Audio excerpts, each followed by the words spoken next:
Hi guys, Dr. Dillard here. Let's do some dermatology. We'll talk about nail conditions today and the dermatophytoses. So off we go. It's spring 2021. Yeah, here we go. Okay, longitudinal ridges and beading, nail beading. So these are common conditions, and especially in older people, they're completely normal. And they don't indicate any type of disease. The longitudinal ridges are the most common in older people. They occasionally can pop up in younger people. Nail beading can actually occur at any age. Let's take a look at them. These are longitudinal ridges. My nails look just like that. At least my thumbnails do. I'm looking at them right now. Look exactly like that. I don't have any beading, but here's a mixture of nail beading within longitudinal ridges, so sometimes the two conditions can mix together, and they look like little beads there. All right, that's all we'll say. They're completely normal. We won't get into the mechanisms of how they work. Beau's lines are different, so kind of weird pronunciation. Beau's like Beau's stereos, Beau's lines. They have a bunch of AKAs. The most common ones are transverse nail ridges, or nail grooves, or Beau's lines. Board's is going to use Beau's lines because transverse ridges tells you exactly what they are. So look for Beau's lines, and it is, as we can see in the picture, it's a groove or a transverse. This would be longitudinally the direction of growth. This is transverse.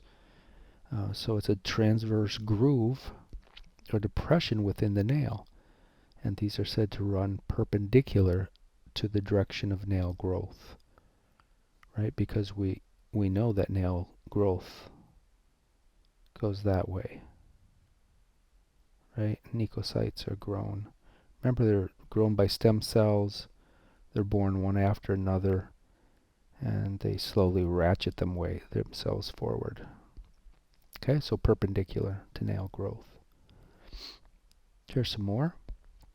So what the heck are these? We should talk about what causes these. So remember, just as I just said, the nails are born right here. We have stem cells. We have matrix anecomycosis, or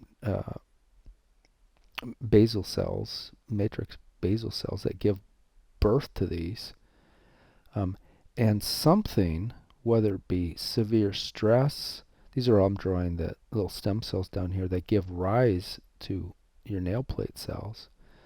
Something causes them to stop working. It could be stress, it could be you get sick, diseases with high fevers, but they stop working for a couple days. And when they stop working, there's no growth here. There's like a lack of growth, and no anecomycosis are born. When they start growing again, they go forward as usual, but there's a kind of a dead spot. So the next round, let's say they turn back on, and then these are giving birth to new cells again, and they push that dead zone forward. Sometimes the growth that they give is, mutated cells and flat cells and different weird-looking cells. So that gets pushed forward as time goes by. Like here's, I don't know, maybe a week or two after the event has occurred, maybe a month or two after the event has occurred.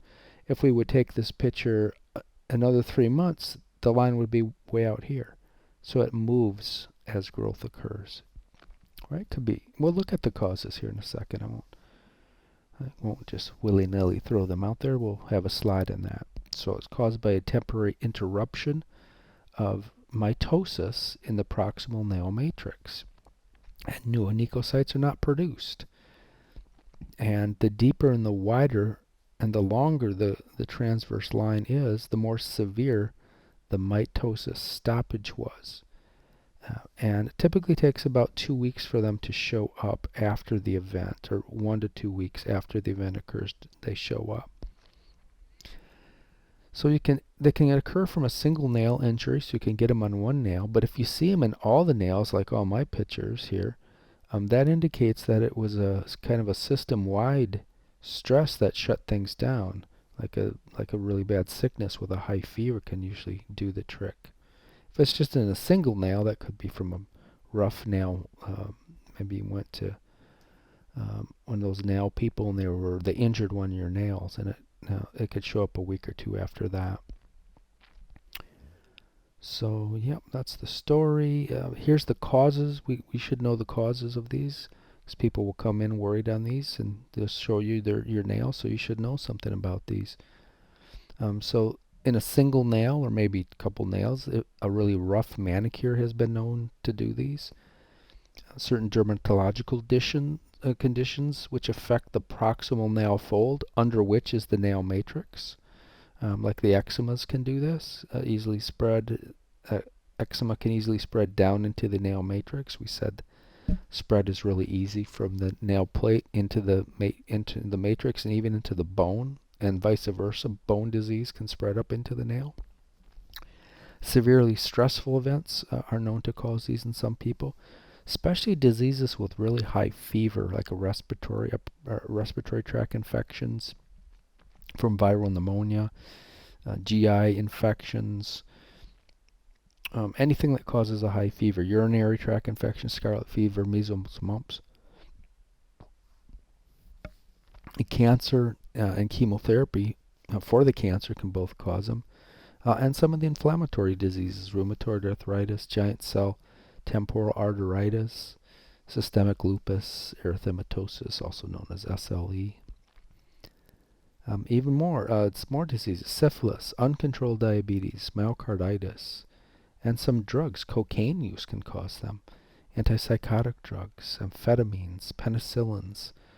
People seem to be susceptible. I mean, everybody's had these conditions, and not everybody gets Beau's lines, but some people are sensitive to them. There's a scant genetic connection. I took those slides out because we're not going to get that far into the weeds on this, but there is some, like if mom and dad have these, you're prone to these as well. All right, so that's all we'll say about Beau's lines. Now let's get into a very common condition, much more common than Beau's lines, I would say, is dermatophytoses. These are also known as ringworm by common people, but it's not a great, it's got nothing to do with a worm. So it's not a great word for it, even though the name still sticks. It's still around. So dermatophytoses are a common group of skin and nail disorders, and they all have one thing in common. They're caused by a dermatophyte, basically a fungus, which invades. I don't know why that keeps doing that, even though I always click don't show this again. Thanks, Windows. But yeah, it's caused by a dermatophyte invasion of the skin and the nail. And in order to have a dermatophytosis, the cause has to be a dermatophyte. And that dermatophyte causes a inflammation and characteristic skin changes. Kind of looks like eczema, but with a little different twist. And that's the dermatophytosis. The dermatophytes that cause dermatophytosis are members of the fungi family. And these fungi all have one thing in common. They love to eat keratin. Mostly soft keratin, but some eat hard keratin, which is in your nails. All right. Again, they're often called ringworm, which is a misnomer. It has nothing to do with a worm infection, as we already said. Of all the dermatophytosis infections, the most common one by far is something called tinea pedis, which is athlete's foot. And we will get to that at the end of this presentation. How is the lesion described? Well, the nail is a little different, but the ones on the skin, the lesion is classically erythemic, so it's red in color. It is scaly, and maybe even a little crusty, and they're very itchy as well. So it does look like an eczema in a way, but they typically have this active border as it spreads, and the eczema usually doesn't have an active border, and that's the way you can tell that this is a fungal infection versus another eczematous type lesion. Let's take a look at that active border. So here we go. Looks like the heel of the foot here. And you can see it's kind of weird looking, right? It's like this active border proceeds as the condition worsens. The active border grows this way. And so the real redness and the scaliness and the elevatedness occurs right here. And then this tissue sort of gets better. But then again, around the outsides of it, you have this scaly active border. So that's classic of a dermatophyte infection. So active border is very important. And yes, it can be very itchy in some people, so pruritic as well. There are three, talking about dermatophytes, there are three main genera of these things, or kind of classes of them. The Microsporum, the Trichophyton, and the Epidermophyton families.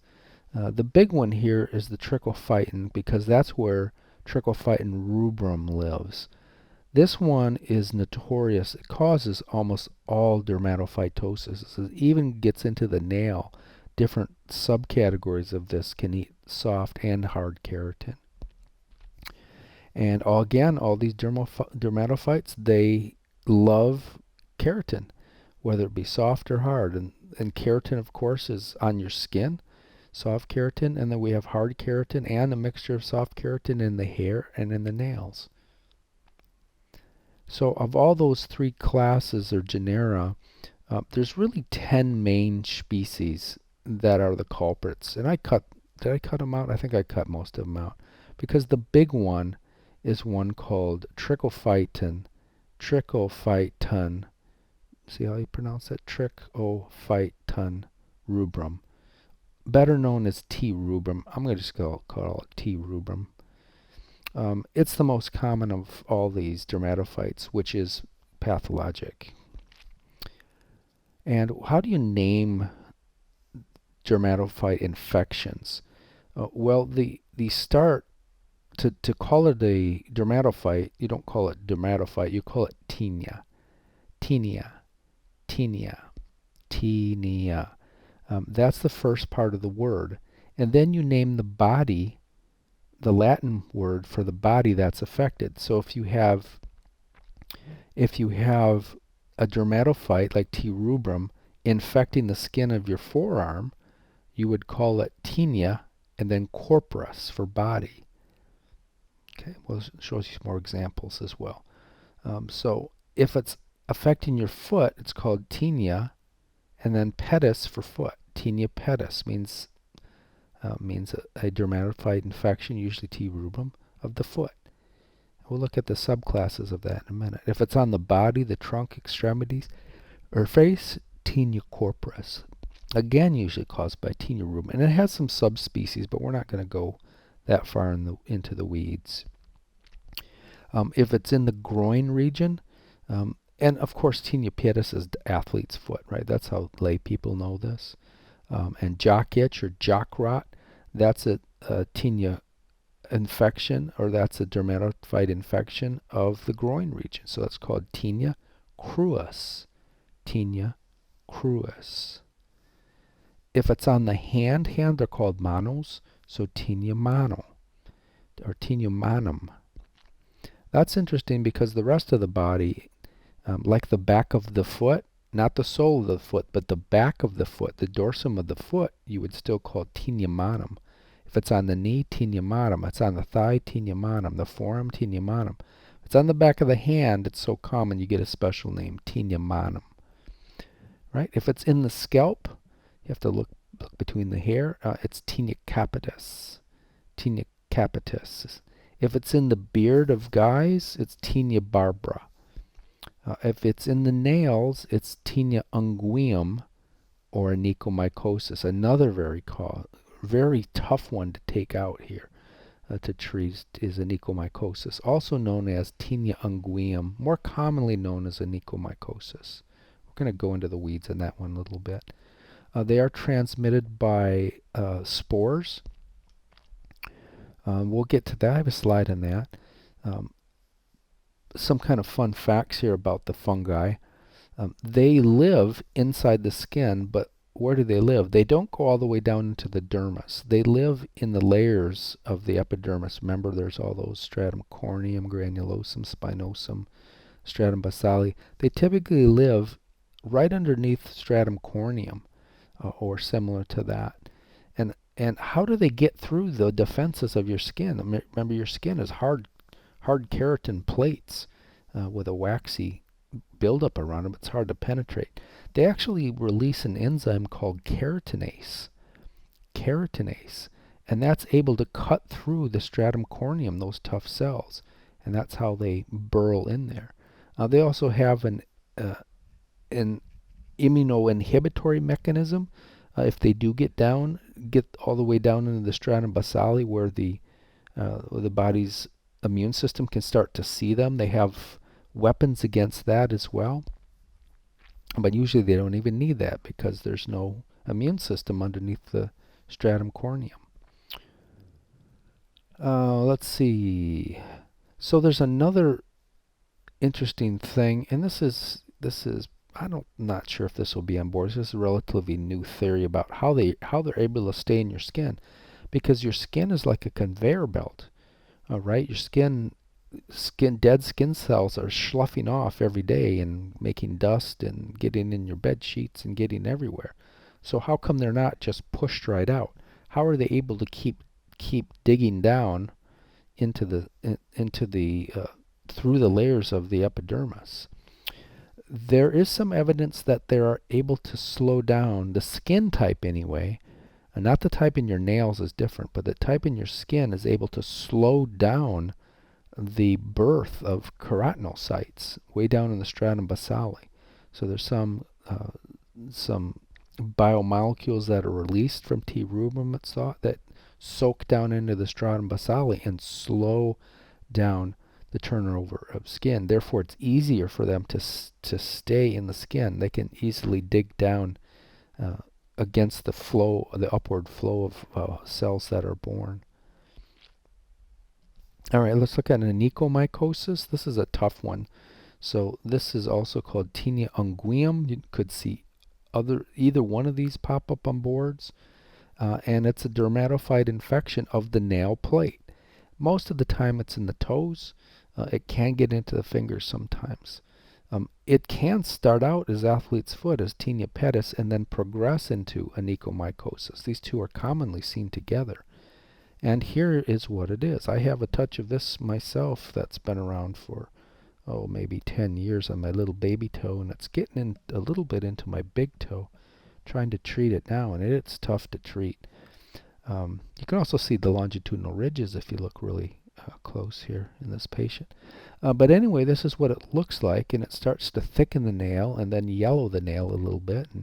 And some people, especially those of you who are immunocompromised, it can get really bad, like this patient. Mine doesn't look anything like this, but all the nails can be affected.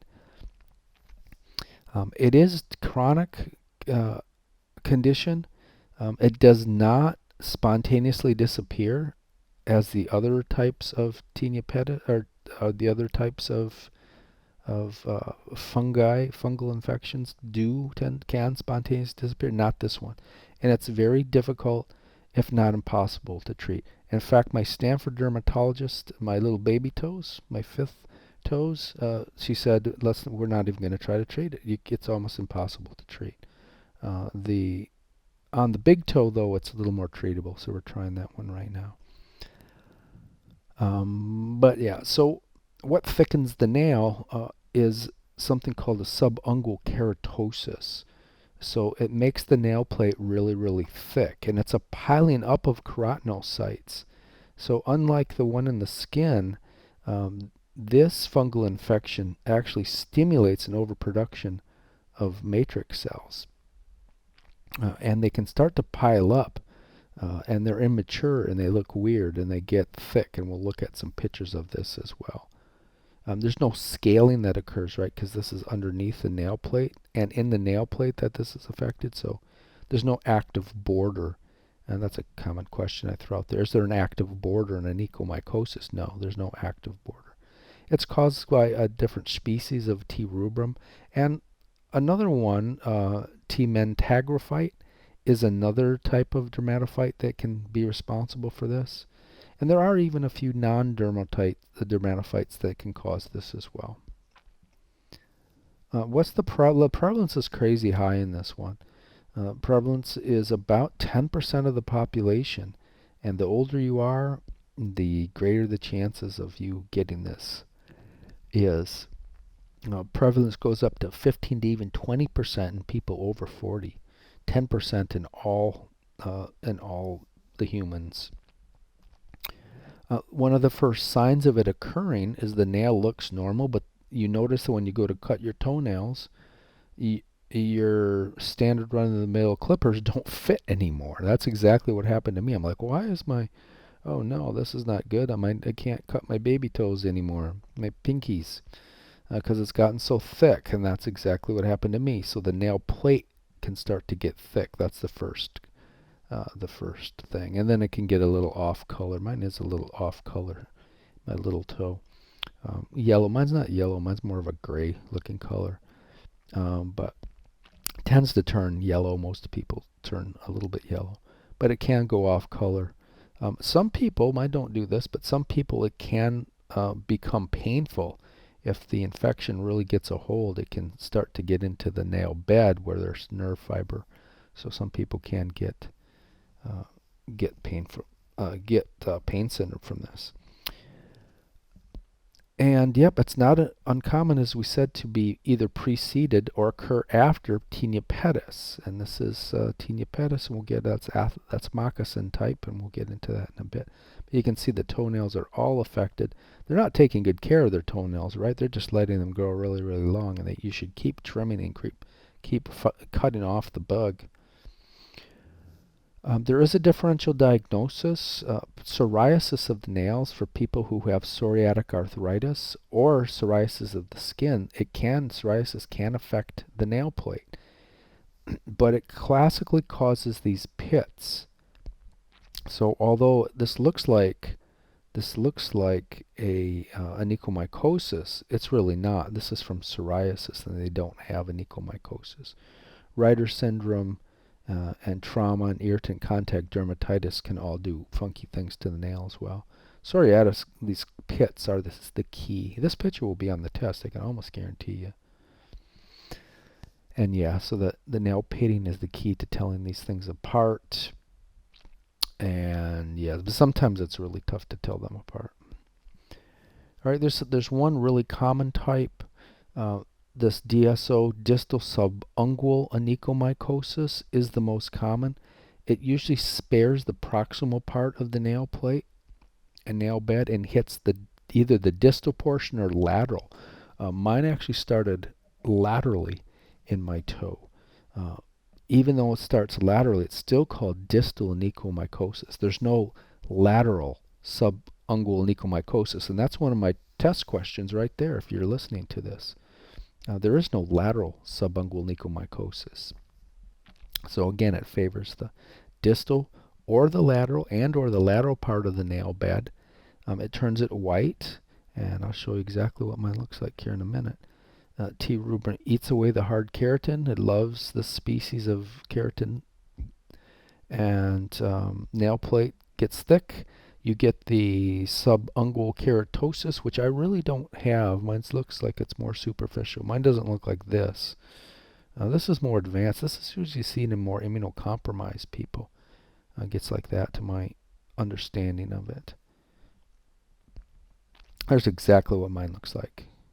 Nail looks normal, except it's growing right here. And that's what I'm trying to treat right now.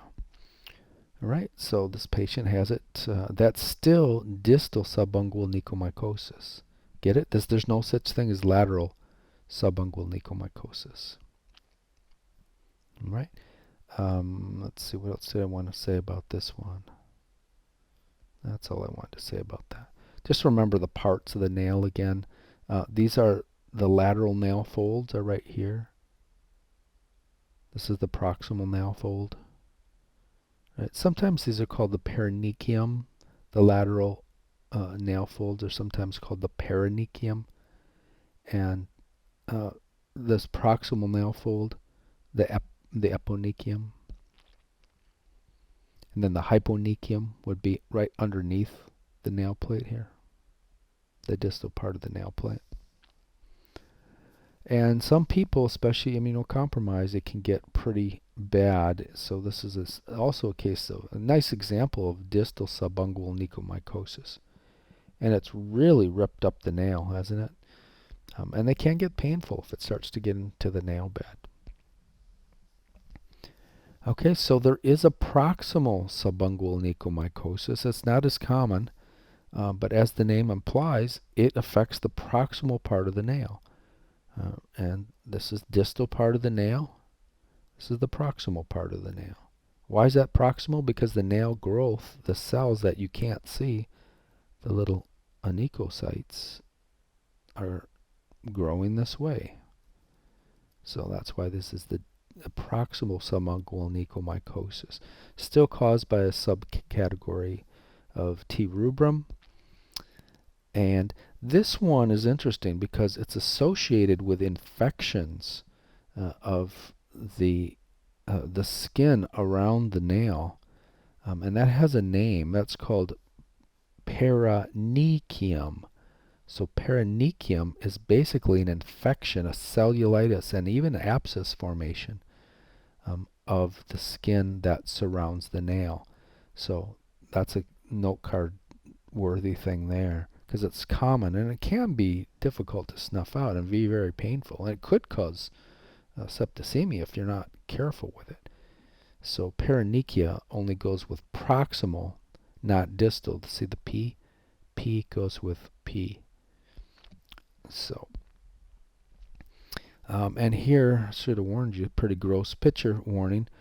Beautiful manicure, all the cuticle has been removed. That cuticle is there for a reason. I mean, you shouldn't be scraping that cuticle away, even though it doesn't look very nice. It's there to protect the immature cells that have just been born by the matrix. But anyway, you can see wicked infection, and it's got pus coming out of it, and this patient waited way too long. You can start getting redness around here. You need to get some antibiotic cream on there, or go to the dermatologist and get prescription antibiotic cream to knock so this doesn't happen. But that's acute paronychia. How do you treat anecomycosis? Again, it's difficult, if not impossible, to treat. The over-the-counters are almost a complete waste of time for this. You do need the prescription medication. You should debris it. You should cut it. They recommend professionally done. I'm sure you could maybe go for one session and see how to do it yourself. You could have your wife or your significant other or your partner do it. But you should keep this thing trimmed. And remember, when you cut this, your partner should not use this cutter because there's spores in here and it can transfer it to him or her. Or I guess I should say him, her, or they. But it can be transferred human to human by this little dust right here because that has the spores on it.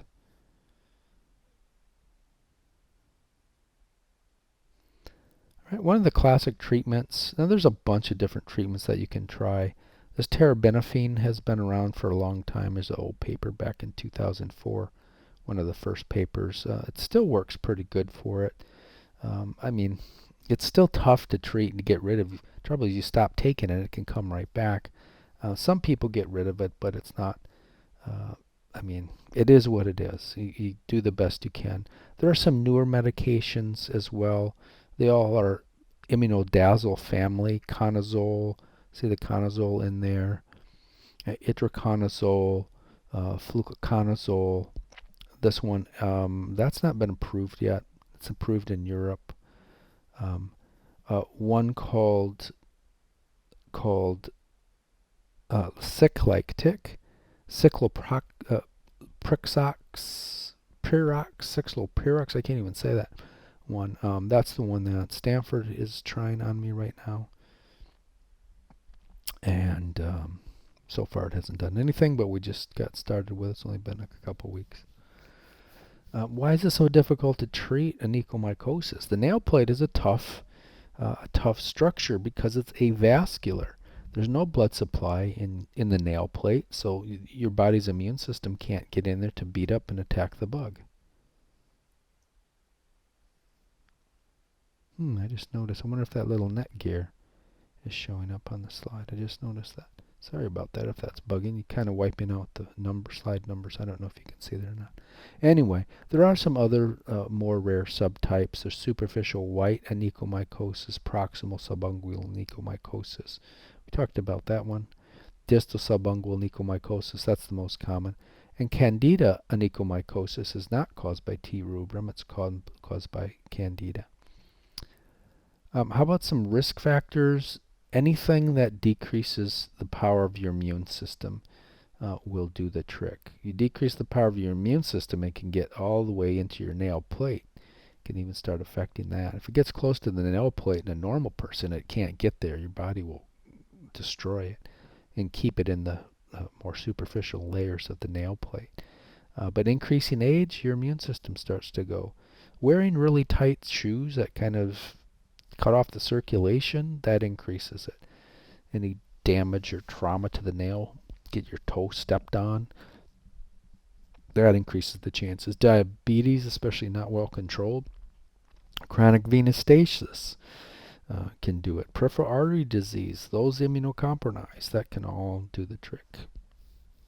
Transmission, we said, is via direct contact with a dermatophyte, and you can get those through nail clippings, clothing, shoes, in the carpet, on the floor, and locker rooms. Always wear flip-flops in there. And the spores of dermatophytes, they've done experiments, and up to 5 years it can spark an infection. So they stay around a long time. So clean those socks and wear flip-flops in the showers to prevent that. I wouldn't recommend the ones with the holes in it though, because the spores could come right up through the bottom of the shoes there. All right, let's close it out by talking about athlete's foot or tinea pedis. We said it's the most common dermatophyte infection. It is isolated to glabrous skin. Tinea pedis only occurs on the soles or the palms of your hand, and it can also occur around the outside in a moccasin type distribution. And it's caused by a dermatophyte. And guess who? Yep, T. rubrum is usually the culprit. There are other species that can cause tinea pedis as well. The T. interdigitale, mentagrophytes, flocrosum, and tonsarans can also do the trick, but it's usually T. rubrum. There are some non-dermatophytes. Yeast can do it, Candida can do it, and some of these other ones. And it often presents concomitantly. Don't ask me what that word means in the test. Add that to your vocabulary.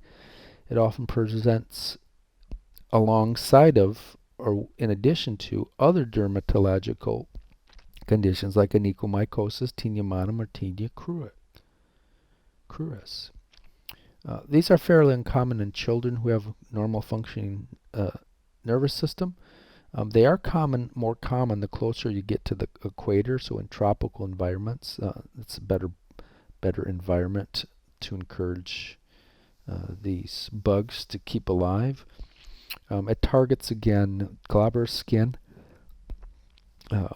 in areas which lack sebaceous glands, like especially the spaces in between your toes and the soles and palm.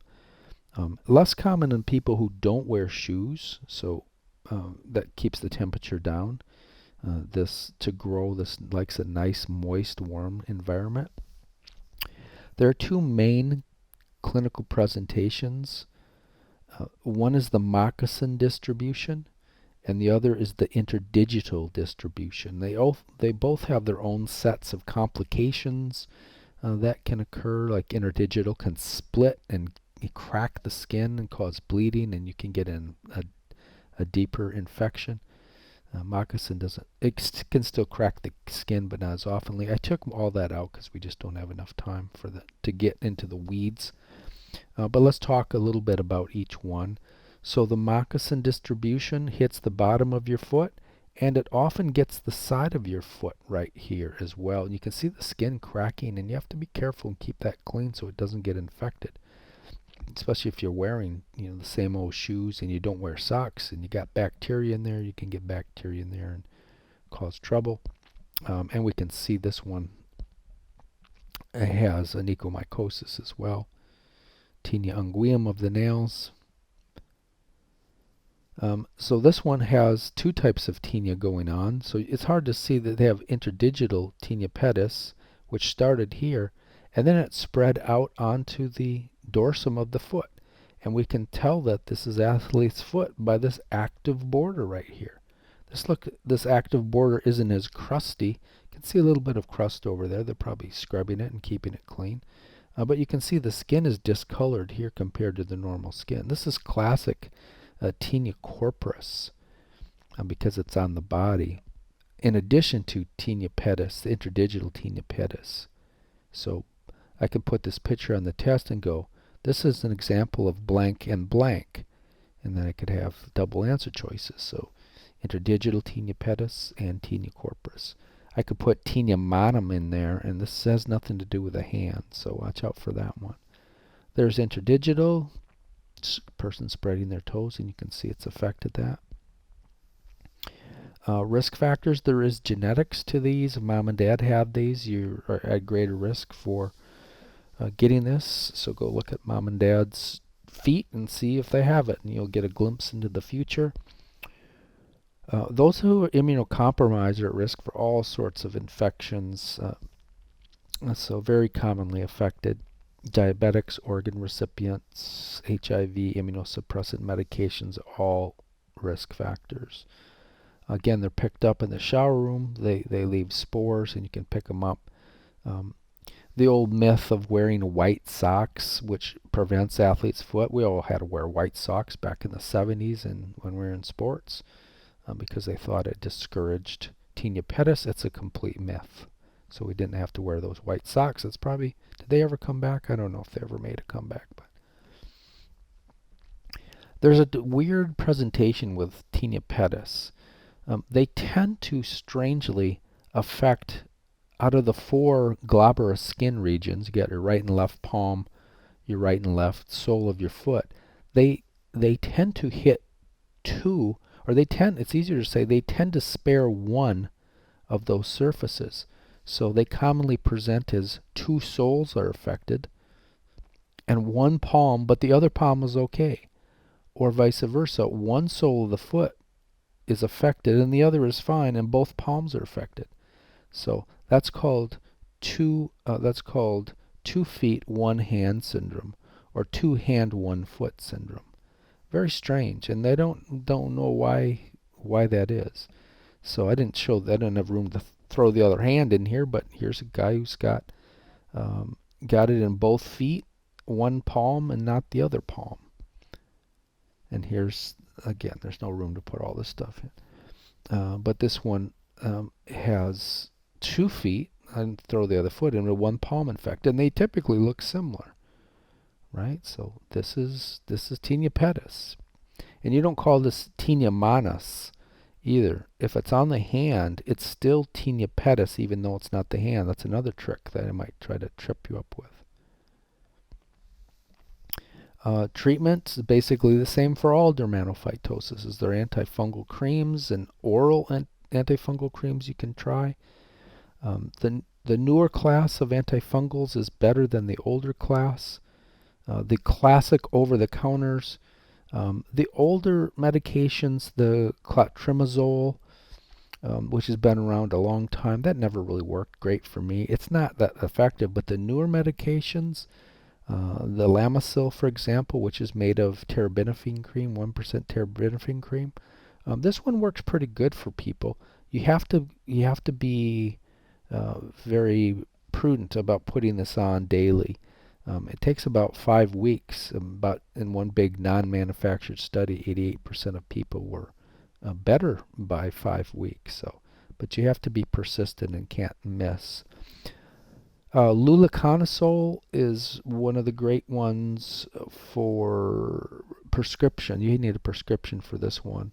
That Dazole right there, luliconazole, that tells us that it's an immunodazole derivative, and it kills many different types of dermatophytes, including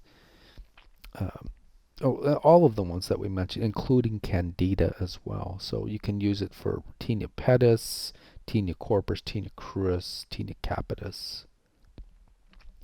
All right, that's enough. We'll see you in the next lecture.